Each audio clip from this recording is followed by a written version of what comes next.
buenos días. Nosotros vamos a presentar la mesa número 5, que se llama... Mi nombre es Nadia Martina, curso las 3 materias pedagógicas con la profe Roxana Ojeda, sujeto de la educación, pedagogía y didáctica. Nosotros vamos a presentar un tema que le designamos el título Entre número y emociones, las escuelas frente a la fragilidad y el conflicto. Mis compañeros son Sosa Carlos, Sánchez Marcelas y Bellusi Keila.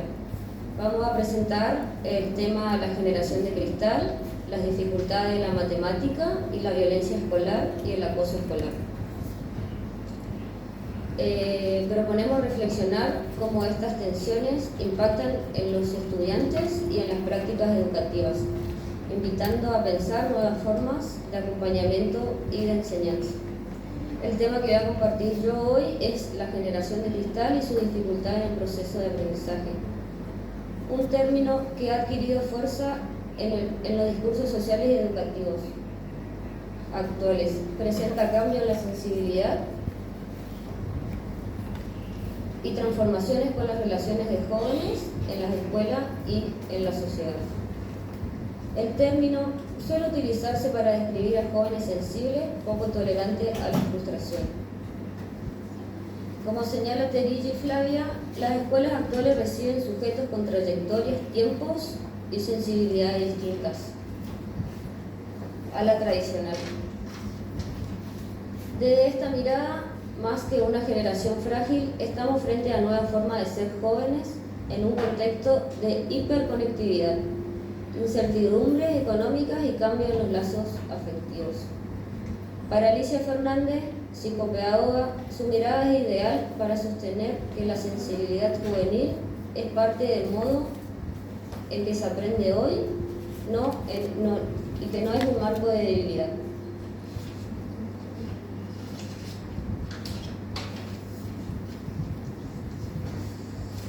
Yo, en mi caso, que analicé entrevistas y encuestas a alumnos de primer año, observé que a través de la entrevista realizada, los grupos de estudiantes atraviesan simultáneamente la transición a la adolescencia. Y es el paso a una institución,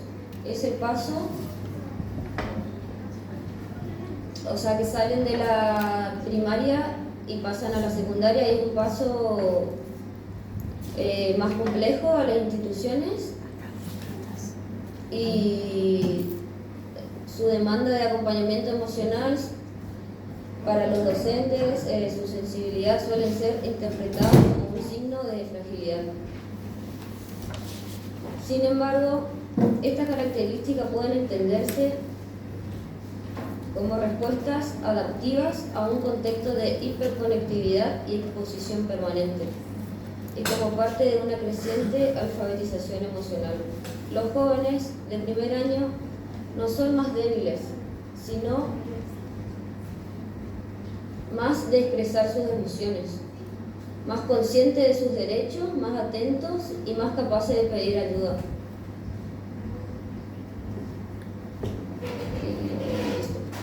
Ahora va a seguir. Bueno, para comprender a esta generación se exige revisar nuestras propias prácticas, discursos y expectativas más que etiquetas. Necesitamos escuchar, contextualizar y construir nuevas formas de acompañar las trayectorias escolares de los estudiantes.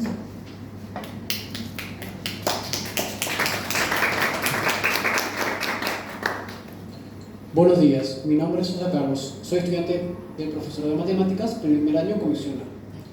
Bueno, el nombre de mi ponencia es La dificultad en el aprendizaje de la matemática y el devenir al tiempo. Bueno, este trabajo fue influenciado por otro trabajo que realizamos en la unidad curricular sujeto a la educación secundaria, debido a que en esa actividad hicimos entrevistas a sujetos. Dichos sujetos me habían informado de su dificultad con la matemática. Bueno, en base a esto planteé 2 objetivos: saber si esta muestra es en general, que esta dificultad es general para muchos sujetos, y también a qué se debería esta debilidad, esta vulnerabilidad, esta problemática. Para profundizar, utilicé diversas noticias de distintos países. Para comprender mejor, voy a explicar lo que son las pruebas PISA. Las pruebas PISA son pruebas a nivel internacional a estudiantes de 15 años, cuya función es evaluarlos en distintas áreas. Con respecto a eso, voy a comparar dos países. Voy a usarlo para vincular dos países, España y Argentina. En cuanto a España, su rendimiento académico es, en cuanto a la matemática de los estudiantes de secundaria, es por debajo del 50%. Es decir, el 50% de los estudiantes tienen un nivel básico de matemática. Y su puesto en las pruebas PISA es el 26.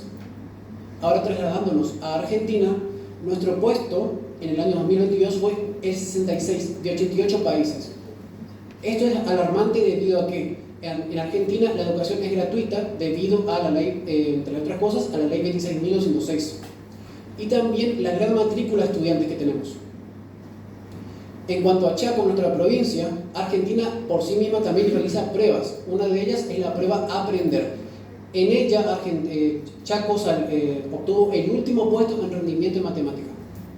Ya con estos marcos me dirigí a 3 escuelas. La ET número 16, 1 de mayo, la Escuela de Educación Secundaria número 87 y también la Escuela de Educación Secundaria 45, Héroes del Atlántico Sur. En esta institución yo realicé tanto entrevistas como encuestas. Los resultados obtenidos fueron los siguientes. Los estudiantes por sí mismos mencionan que sienten motivación por aprender las matemáticas. Esto se relaciona con el autor Simón Luque, quien habla de la motivación intrínseca y extrínseca. En este caso es motivación intrínseca, debido a que ellos mismos sienten aprecio, sienten una motivación, sienten un motor para aprender, por así decirlo. En cuanto a la función de estos conocimientos, estos mismos dicen que tienen una función fuera de la escuela, no solamente a nivel laboral, sino social. Esto podemos vincularlo con el autor Ricardo Vaquero, el cual habla del conocimiento descontextualizado, en donde la escuela transmite conocimientos que no tienen lugar fuera de ella. Con respecto a los directivos y a los profesores, ellos dieron las siguientes respuestas. En cuanto al rendimiento de los estudiantes, ha ido mejorando al pasar el tiempo, pero hay una fuente que causa problemas, y es la escuela primaria. Tanto directivos como profesores anuncian que la escuela primaria no prepara adecuadamente a sus estudiantes. Como conclusión final puedo decir lo siguiente, y es que el aprendizaje de la matemática, si bien ha ido aumentando y mejorando en Argentina, la educación primaria, la escuela primaria, es el causante principal de las dificultades con respecto a esta unidad curricular. Y no solamente eso, sino también puede causar dificultades con otras materias, como puede ser lengua e inglés. Además, por medio de las entrevistas y encuestas, se dejó ver a la luz otras problemáticas, como lo son el acoso escolar y la violencia.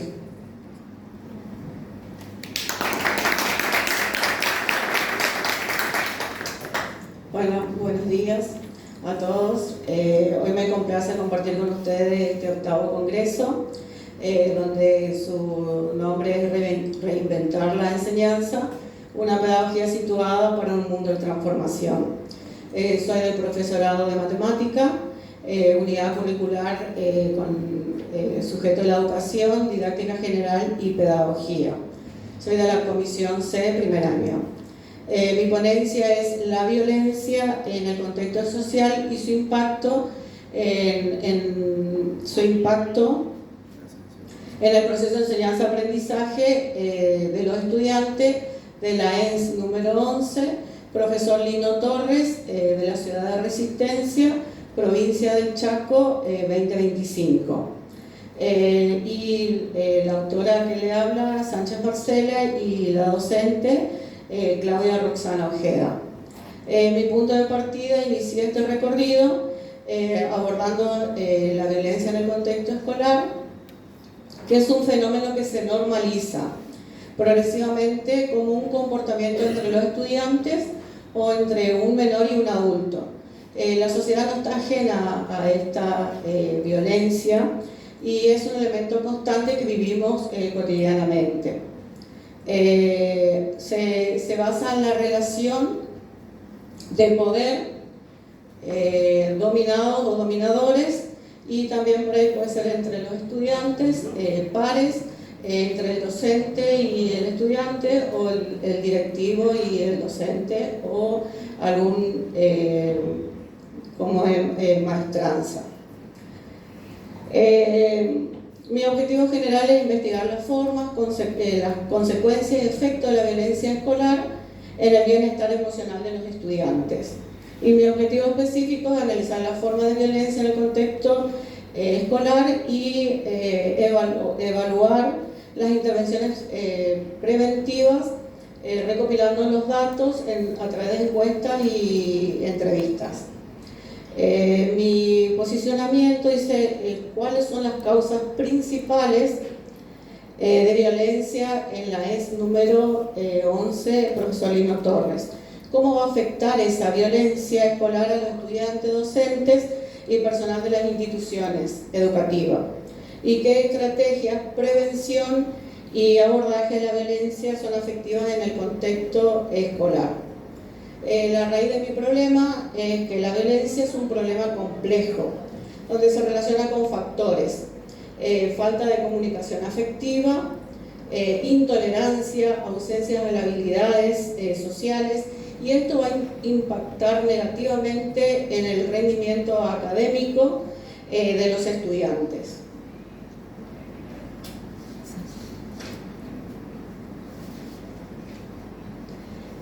Trabajamos durante toda esta currícula con varios autores, numerosos autores, ya sea de la didáctica general, de la pedagogía, de sujeto de la educación y de práctica docente 1.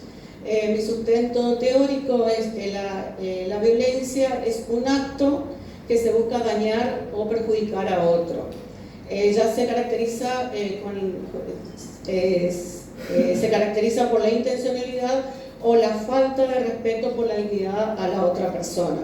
Esto lo relacioné con Feldman 2010, con Daniel Feldman 2010. Y después dice que la violencia en el contexto escolar se manifiesta con un fenómeno multifactorial, como agresiones físicas, verbales, acoso, exclusión social y daño a la propiedad de otros. Esto va a afectar el bienestar físico y emocional de los estudiantes y va a crear un impacto, o sea, va a tener un impacto en lo que es la relación de enseñanza-aprendizaje. Y va a crear un ambiente de miedo, de inseguridad, y va a así dificultar el desarrollo integral de la comunidad educativa. Esto lo relacioné con Paulo Freire en 1970. ¿Por qué es importante conocer el contexto en la violencia escolar? Para la educación lo relacioné con Moacir Gadotti, 2003, que él va a buscar soluciones en la transformación de la cultura escolar hacia el diálogo. Dice que la escuela debe ser un espacio donde se pueda hablar, donde se pueda escuchar,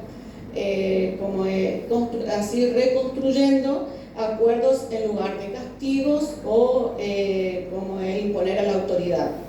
Después, la justicia social dice que la violencia escolar es un reflejo de las desigualdades externas. La escuela tiene que ser un modelo de justicia interna y aplica así reglas de formas equitativas y que nadie pueda ser excluido ni discriminado. El respeto a la diversidad es el antídoto de la discriminación. Y con Silvina Gil, en 2009, dice que la educación es un motor en nuestra sociedad. Va a ofrecer herramientas para la intervención a nivel institucional.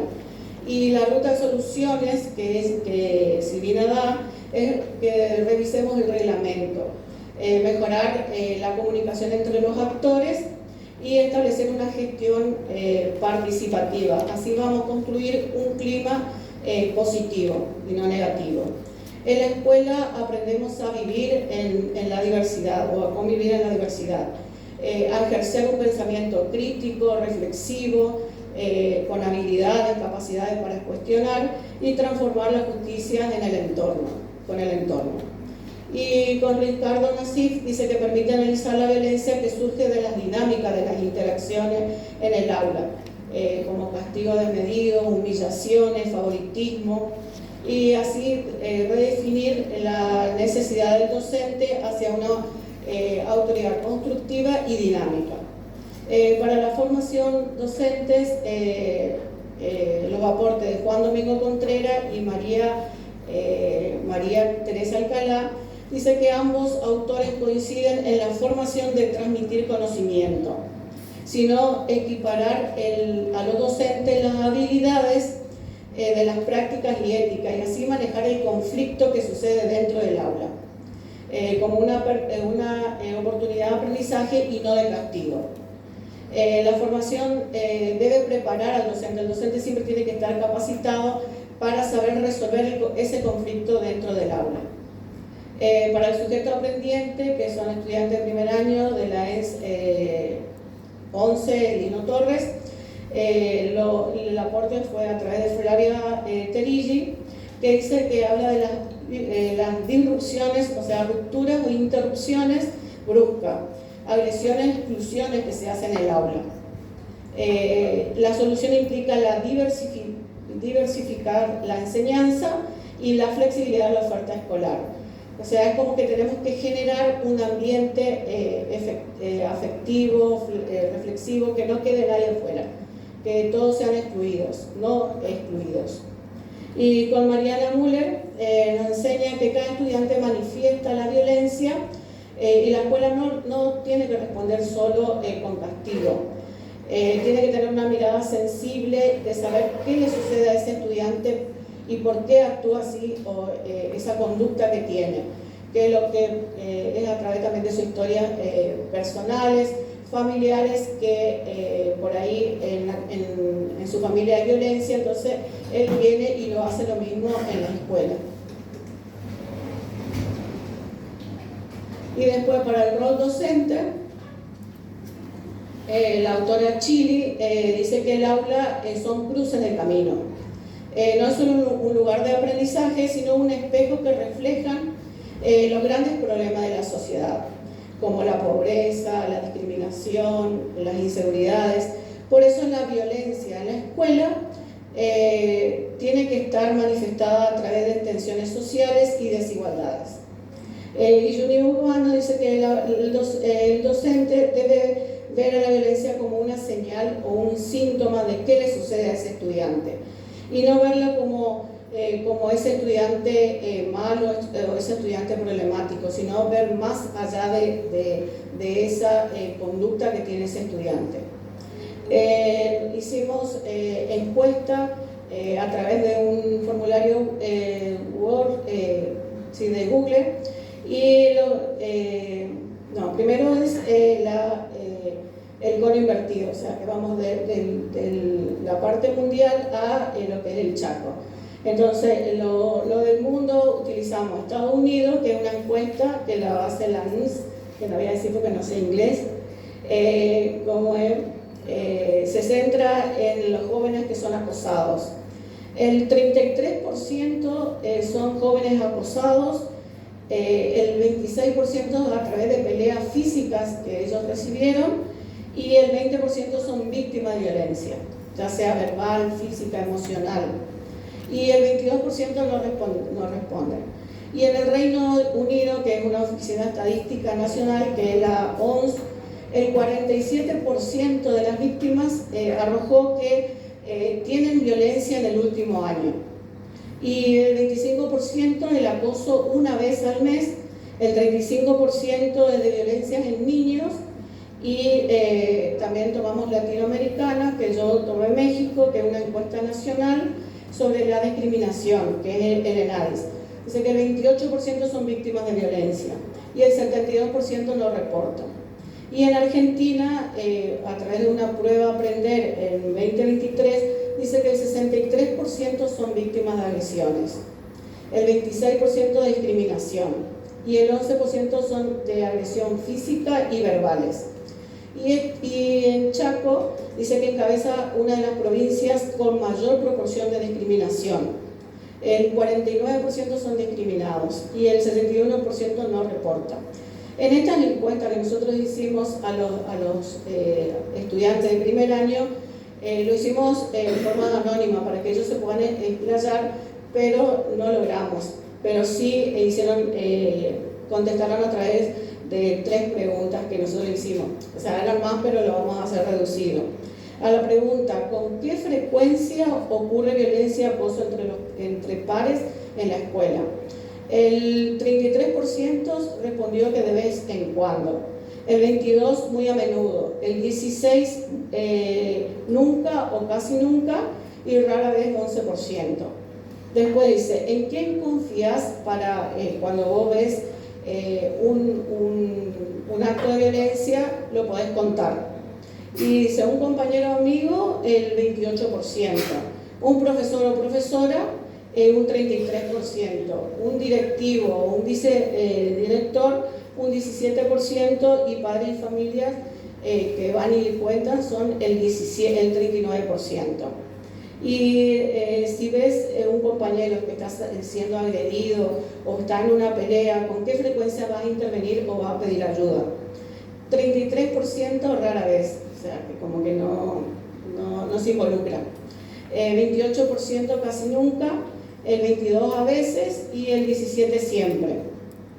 Y bueno, la conclusión que llegué con mi trabajo es que existe directamente una conexión con mi problema, que fue el problema de comunicación, la intolerancia, el rendimiento académico y la salud mental de los estudiantes.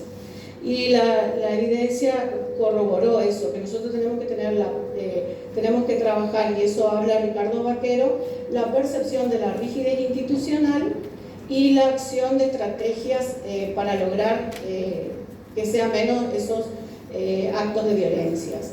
Y la situación actual va a demandar una urgente revisión de las intervenciones educativas y un compromiso importante del docente y de lo que es la parte de la institución. Y me gustó una frase para terminar,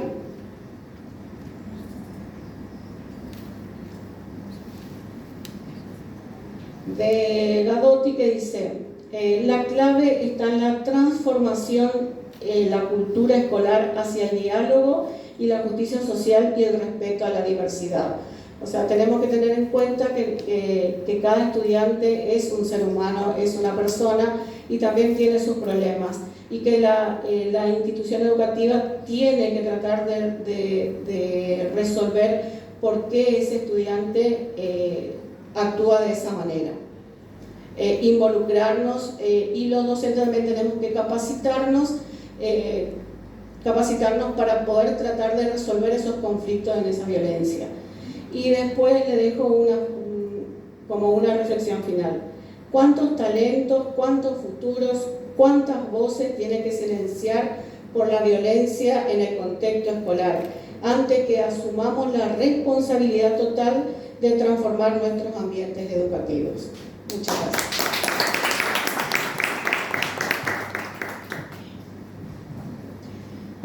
Mi nombre es Keila Bellucci, estudiante del primer año de profesorado en el nivel secundario de matemáticas. Como primera medida voy a comentar que la ponencia que voy a desarrollar es el acoso escolar en escuelas secundarias y su impacto en el proceso de enseñanza y aprendizaje. Como primera medida quería preguntarles si alguno sabe si en este caso el acoso escolar es lo mismo que la violencia escolar, si tienen una idea si es diferente, se refiere a lo mismo, ¿tienen algún concepto? ¿Sí? ¿El acoso sería un tipo de violencia? Exactamente, el acoso escolar es un tipo de violencia. El acoso escolar es algo repetitivo, ¿sí? que el objetivo es humillar, es dañar a un individuo o a un grupo de personas, que obviamente tiene sus consecuencias graves, que lo vamos a ir desarrollando a medida que pasa el precio en este caso. Obviamente que lo que nosotros analizamos acá en el colegio Carlos Piacentini, López Piacentini es un colegio privado con los alumnos del primer año de secundaria, es el impacto del acoso escolar en su proceso de enseñanza y aprendizaje. Entonces, como problema central, lo vuelvo a comentar, ese impacto cuando una víctima es humillada es recibe un tipo de agresión, un tipo de acoso que es sistemático, que es repetitivo, lo que hace es deteriorar su autopercepción. Automáticamente se inhibe y hace que no quiera ir a las clases, que no quiera asistir, que no quiera compartir, y en muy pocos casos esa víctima habla, ¿sí? Lo que hace es se retrotrae y busca otro tipo de salida, que por ejemplo es no asistir a la clase. Entonces esto no es una problemática que solamente pasa acá, sino que pasa a nivel mundial. Por ejemplo, a nivel mundial, por ejemplo, la UNESCO dice que 1 de cada 3 estudiantes sufre de acoso en la escuela, pero el 80% no denuncia, justamente por ese miedo, por temor a una represalia. Entonces, puntualmente, yo que analicé España, Madrid, ahí se ha revelado que los estudiantes españoles, un 12,3% a nivel secundario, en algún momento de la trayectoria, sufre un acoso. En cuanto a Latinoamérica, lo que encabeza en esos países es Estados Unidos, Colombia y México, que con respecto al año pasado, la Organización Iberoamericana, suma un 30% más de acoso escolar con respecto al año pasado. A nivel nacional, Argentina, en este caso el Ministerio de Educación, informa que 3 de cada 10 estudiantes dicen haber sufrido algún tipo de acoso escolar. Pero acá en realidad lo que llama más la atención es que 7 de cada 10 casos son en el nivel secundario, ¿sí? Que en un momento en que el adolescente pasa por muchas emociones y que se está conociendo a sí mismo y que justamente puede verse afectado y tener su impacto después en la enseñanza y en el aprendizaje.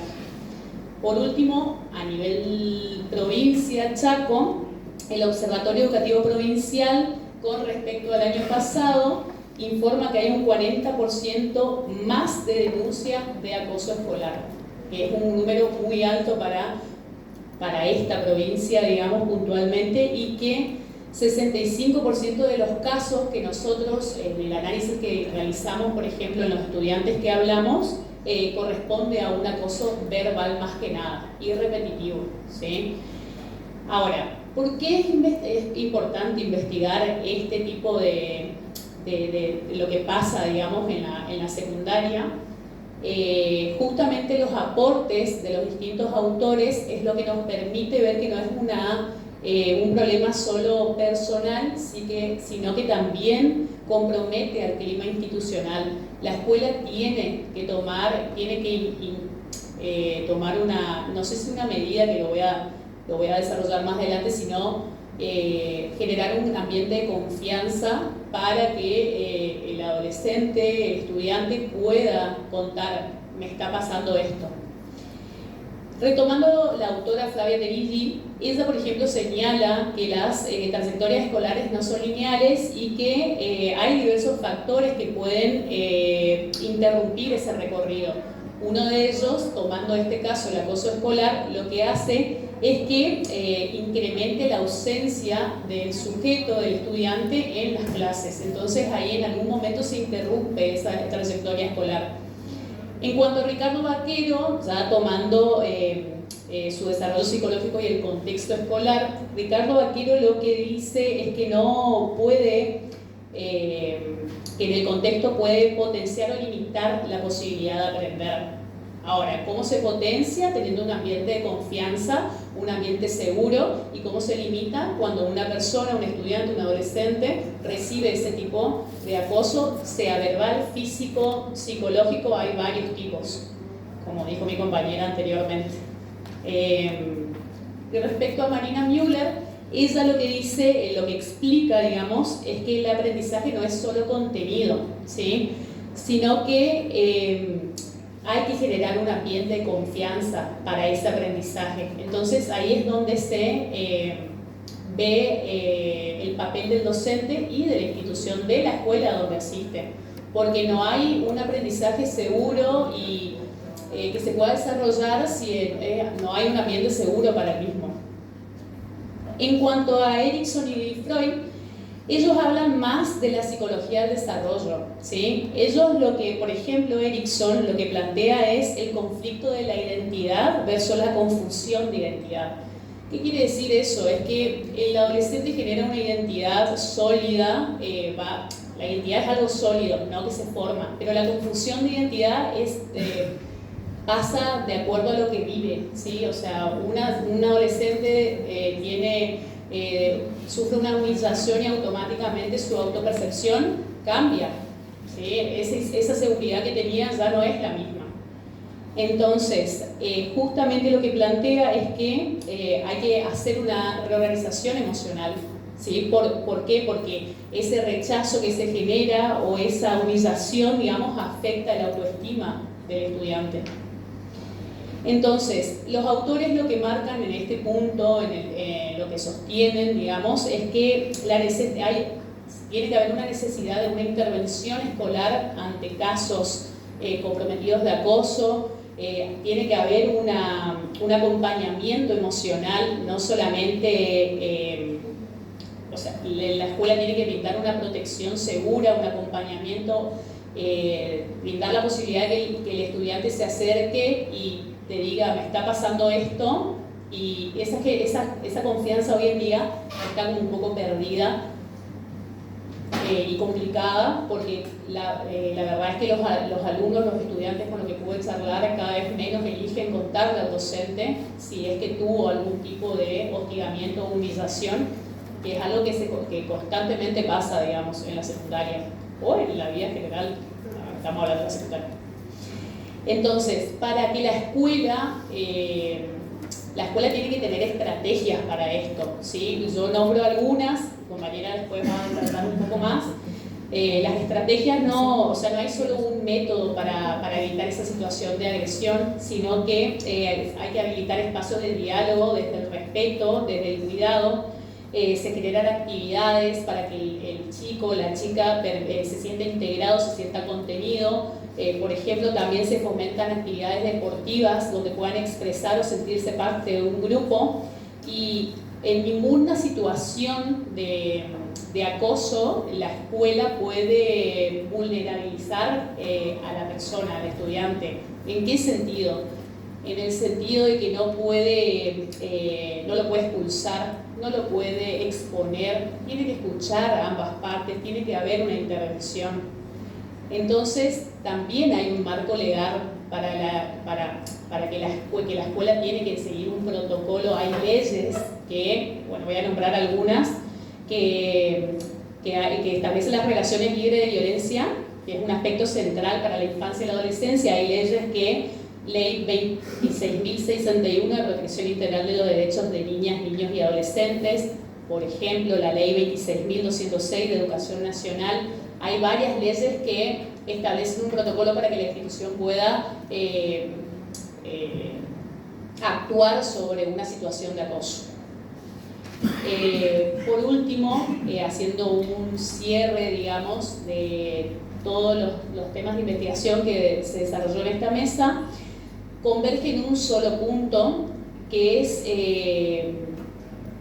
la experiencia escolar tiene que ser un espacio donde se entrecrucen emociones, el aprendizaje, una condición social, y que dé la posibilidad de habilitar, o si se interrumpe ese desarrollo, digamos, del estudiante, que se ocupe, ¿sí? Que se ocupe de esa interrupción de desarrollo.